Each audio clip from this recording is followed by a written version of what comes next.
Okay, இந்த வீடியோவில் both நான் முன்னாடியே சொன்ன மாதிரி இந்த டிரான்சாக்ஷனில் லெண்டர் பையர் அப்படின்னு ரெண்டு பேர் இருப்பாங்க. இவங்க ரெண்டு பேர்த்துக்கும் ஏன் இந்த எஸ்எல்பிஎம் டிரான்சாக்ஷனை எக்ஸிக்யூட் பண்ணணுன்றதை பார்க்கலாம். ஃபர்ஸ்ட் நம்ம வந்து லெண்டர் வச்சு பார்க்கலாம். லெண்டருக்கு ஏன் இதை வந்து ஏன் நம்ம வந்து எஸ்எல்பிஎம்ல நம்ம இந்த ஸ்டாக்ஸை கொடுக்கணும். அஃப்கோர்ஸ் நான் முன்னாடியே சொன்ன மாதிரி நான் லாங் டர்மாக ஹோல்ட் பண்ணுறேன்னா அது ஒரு டெட் அசட்டாக இருக்கும். அதுலேருந்து எனக்கு எந்த இன்கமுமே வராது. ஸோ நான் எப்படியுமே நான் வந்து ஒரு டார்கெட் வச்சுருக்கேன், அந்த டார்கெட் வந்தப்புறம் தான் அந்த ஸ்டாக்கை வைக்க போகிறேன்ற போது இட் வில் டேக் சம் டைம்னு நமக்கு தெரியும் போது நம்ம அனாலிசிஸ் பண்ணி வச்சிருக்கும் போது அதே நம்ம சும்மா வச்சிருக்கணும். அதை யாராவது ஒருத்தருக்கு கொடுத்தோம்னா நமக்கு வந்து ஒரு அடிஷ்னல் இன்கம் ஜென்ரேட் ஆகும் by the way of transferring that stock to somebody else. அதுதான் ஒரு major advantage for a lender.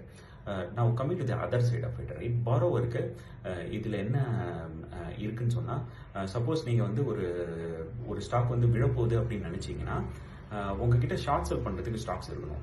Suppose என்கிட்ட இல்லை அப்படின்ற பட்சத்தில் நான் யார்கிட்ட இருக்கிறதோ அவங்ககிட்டேருந்து நான் அதை பாரோ பண்ணி இந்த டிரான்சாக்ஷனை எக்ஸிக்யூட் பண்ணுறேன். அது மூலயமா நான் வந்து லாபம் பார்க்குறேன். இன் கன்க்ளூஷன், ரைட், யூசிங் எஸ்எல்பிஎம் நீங்கள் வந்து உங்களோட லாங் டர்மாக ஹோல்ட் பண்ணுற ஸ்டாக்ஸை வச்சு நீங்கள் அடிஷ்னல் இன்கம் ஜென்ரேட் பண்ணலாம். அதுதான் பேசிக்லி எஸ்எல்பிஎம்.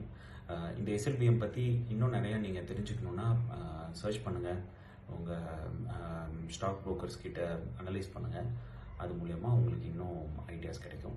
அதை வச்சு make some constructive decisions and try to make some